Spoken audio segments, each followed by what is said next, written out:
This video explores how AI can be used effectively in educational contexts. Its aim is to bridge recent academic insights with the practical everyday use of AI for learning. In this video, we'll examine both the productive and problematic uses of AI in the classroom so we can better understand how to use these tools not just efficiently, but ethically and meaningfully to empower learners. A study by a researcher at the University of North Carolina explored how ChatGPT could be used to generate complete lesson plans. The researcher tried the same prompt multiple times and found that the results were different with each attempt. One key finding was that giving clear tasks and goals was much more efficient than providing a sample work or templates. The study was based on a zero-shot approach, asking ChatGPT to create a full lesson plan from scratch. But is this the best way to use AI? While it proved that AI was useful in streamlining the lesson plan, outsourcing the creation of the lesson planning entirely doesn't sound like a wise or responsible use of AI. The study examined the efficiency and accuracy of the zero-shot prompting, but it didn't seem to question the validity of such use in the first place. In order to make the best use of AI, we should be aware of how and where to use them. Some studies suggest that AI should be used not as a replacement for human thinking, but as a thinking partner. According to Mishra et al., the true potential of AI is realized when utilized as an expert collaborator. But what does it really mean to use AI as a collaborator? One study distinguished between constructivist and instructivist learning designs and examined how students used AI within these frameworks. In an instructivist model, the teacher is the central authority, transmitting knowledge to students in a one-way flow. Learning is typically assessed through structured, predefined activities.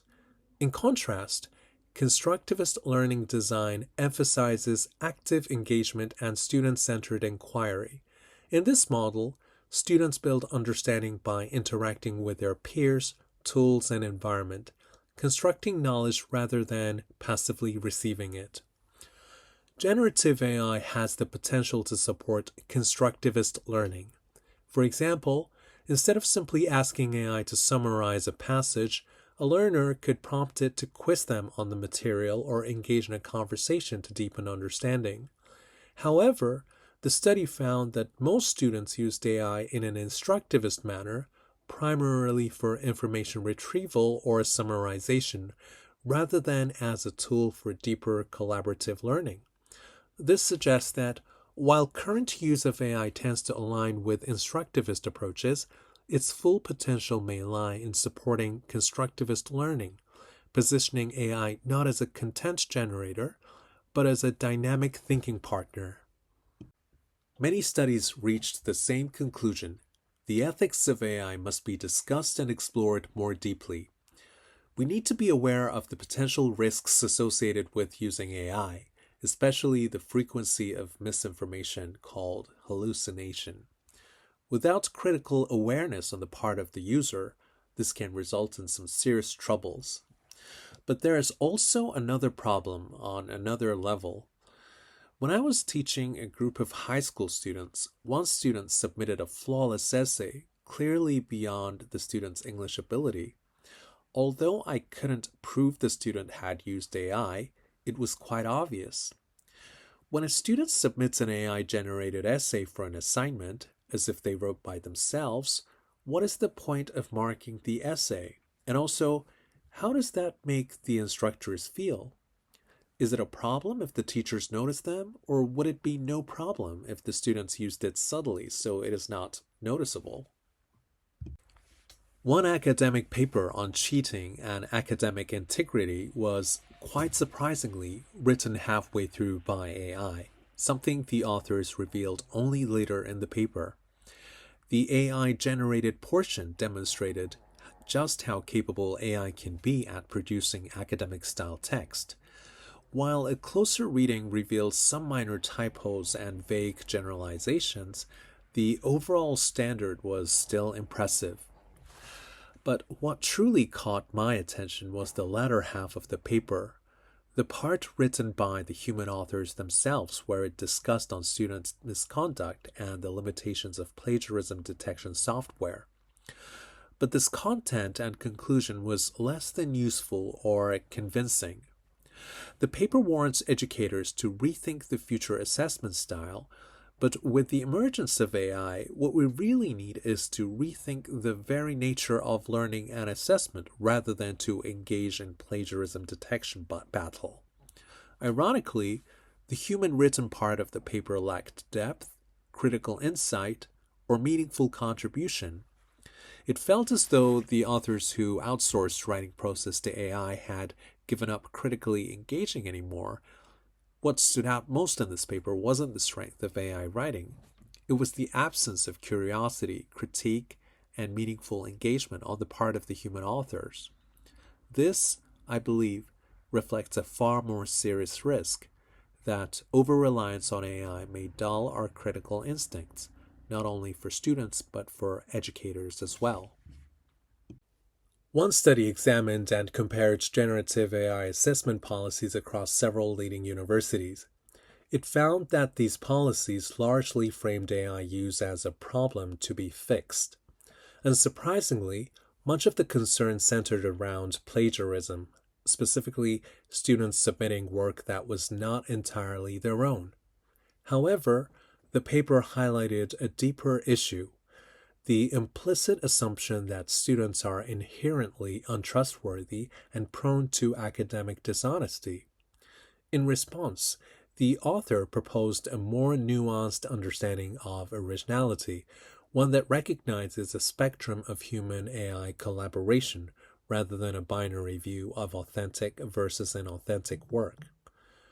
Rather than continuing to associate AI use with misconduct, it may be time to shift the conversation. We should begin to acknowledge AI's potential to enhance learning and support students in using it responsibly and transparently. Now let's turn to the affordances of generative AI. In this section, I would like to share some practical tips for using AI in educational context. To have the essay feedback from AI, the key is to give a very specific and well-structured question, such as this one. While a broad and vague question may result in useless response, this type of detailed prompt that assigns a role, a context, and with specific information increases the quality of information retrieved from AI. AI could be used not just to review your essay, but in a way to support in the writing process as well. For example, you could ask the difference between subtle nuance of similar words, or request to rewrite awkward or unclear sentences. You could also use it to evaluate the structure of the sentence, a paragraph, or the entire essay. You could ask for idea generation when you're experiencing writer's block, or you could ask to evaluate if a particular title is appropriate for the essay. Whenever you're trying to understand a rather complex concept, you could ask AI to explain in plain language, as if explaining to a small child. In this way, it is capable of making abstract concepts accessible for everyone. AI can also help you learn how to think. Ask it to explain why an answer is correct, whether it's a math problem, logic puzzle, or grammar question. This builds deeper understanding not just of the answer, but how you reach to that answer. AI could be used as a translation tool, but not just between languages. You can also request to rewrite in different tones and style. For example, you can take a Japanese news article, translate it into English, and then ask AI to rewrite it in casual, formal, or humorous styles. AI can also generate coding. Describe your issue in plain English, and AI can generate a Python script, fix bugs, or simulate how a tool works. Finally, AI can simulate real professional tasks. Have it role-play a doctor giving advice, a lawyer drafting a contract, or a consultant summarizing a business plan. It's a safe, creative way to explore future careers and practice real-world communication. This is the reference list. I hope this video was useful for you to think about how we could use AI for learning. Thank you for listening.